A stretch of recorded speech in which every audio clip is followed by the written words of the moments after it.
इलाज हो पाएंगे, उनका ट्रीटमेंट शुरू किया जाएगा, इसके बारे में भी जरा पूछिए। देखिए, क्योंकि मेडिकल से हैं, डॉक्टर हैं, क्योंकि पहले फिजिकल रूप से ज्यादा इंपॉर्टेंस दी जाती थी मेडिकल में, लेकिन इस बार मेंटली। ठीक है, फिर से लौट रहे हैं दामोदर आपके पास। नेता प्रतिपक्ष टीकाराम जूली प्रतिक्रिया दे रहे हैं बजट पर। इस प्रकार की स्थिति बनी कि 10 मिनट तक तो जो अभिभाषण के अंदर जो बातें थी वो ये लोग। राजेंद्र राठौड़ क्या बोल रहे हैं वो सुन लेते हैं एक बार। को मिलाकर 1 लाख करोड़ से ज़्यादा का प्रावधान करना, 25 लाख किसानों को जीरो पर ब्याज मुक्त फसली ऋण देना और इंफ्रास्ट्रक्चर को मजबूत करने के लिए, एमएसएमई को मजबूत करने के लिए एक शानदार बजट प्रस्तुत हुआ है। निश्चित तौर पर राजस्थान की अर्थव्यवस्था अब देश के अग्रणी राज्यों की अर्थव्यवस्था में शामिल होगी। टीकाराम जूली क्या बोल रहे हैं वो सुन लेते हैं एक बार। खुद की घोषणा और उनमें जो 14 लाख हुए उनमें 10 लाख का जो वर्क ऑर्डर हमारे समय का है।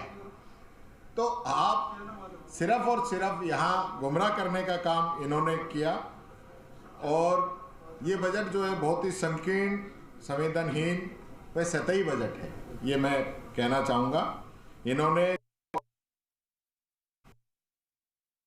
क्या यहाँ पे कि growth and progress such word as empowerment, achievement and success have no meaning, यानी निरंतर विकास, सुधार, उपलब्धियां और जैसे शब्दों का कोई अर्थ नहीं है।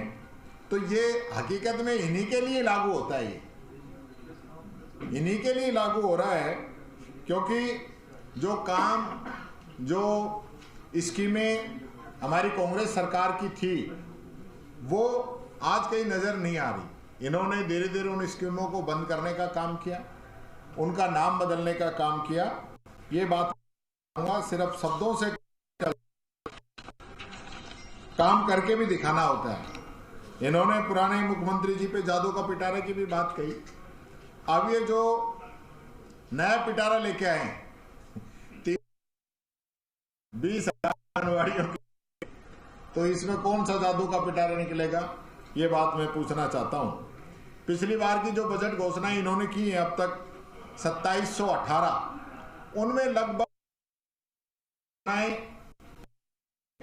और 30% इनकी घोषणाएं शुरू भी नहीं हुई है। जो बाकी जो 40% के आसपास है वो इनकी घोषणाएं अभी कंप्लीट नहीं हुई। रिफाइनरी का जिक्र नहीं किया। घोषणा की थी कि हम जो है अगस्त के रिफाइनरी को शुरू कराएंगे, लेकिन अगस्त के बाद में मैं समझता हूं अब तो जनवरी भी निकल गई। कोई अभी तक कोई आधार ये लोग उसका नहीं बता पाए हैं। और सबसे महत्वपूर्ण बात यह है कि बात करनी चाहिए वर्तमान की, बात करनी चाहिए 2000। सचिन पायलट बजट पर रिएक्शन। उनको बहुत नुकसान होने वाले आने वाले समय के अंदर, तो हमारे किसानों का, पशुपालकों के हितों को उन्होंने दरकिनार कर एग्रीमेंट किया है और डिटेल्स नहीं बता रहे हैं। बार बार अमेरिका की तरफ से ये घोषणा हो रही है कि हमने ये भी मांग लिया, हमने ये भी मान लिया। और भारत सरकार ने क्या उपलब्धि करी है?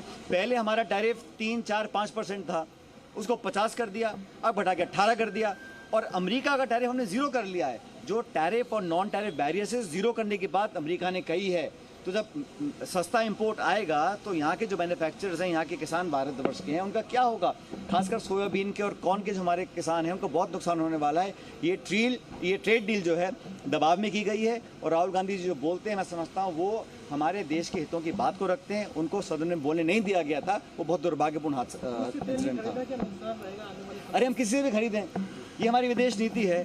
जहां हमको लाभ होगा, जहां हमको अपने स्ट्रेटेजिक इंटरेस्ट दिखेंगे, हमेशा से भारत करता। पहले भी गैर कांग्रेस सरकारें थी, देवेगौड़ा जी थे, वाजपेयी जी थे, लेकिन इस सरकार ने जानबूझ के भारत की विदेश नीति, भारत के स्ट्रेटेजिक अफेयर्स, भारत के एनर्जी नीड्स को कॉम्प्रोमाइज़ किया है। और मैं नहीं समझता हूँ कि दुनिया का कोई मुल्क भारत को बोल सकता है कि आप यहाँ से तेल लीजिए, नहीं लीजिए। हम ईरान से लें, सऊदी अरेबिया से लें, रूस से लें, वेनेजुएला से लें, हमें कहा गया है कि आप रूस से नहीं लेंगे और वेनेजुएला से लेंगे, चाहे हमें ज़रूरत हो या ना हो।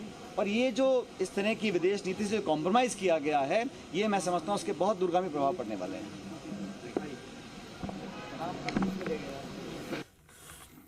चलिए तो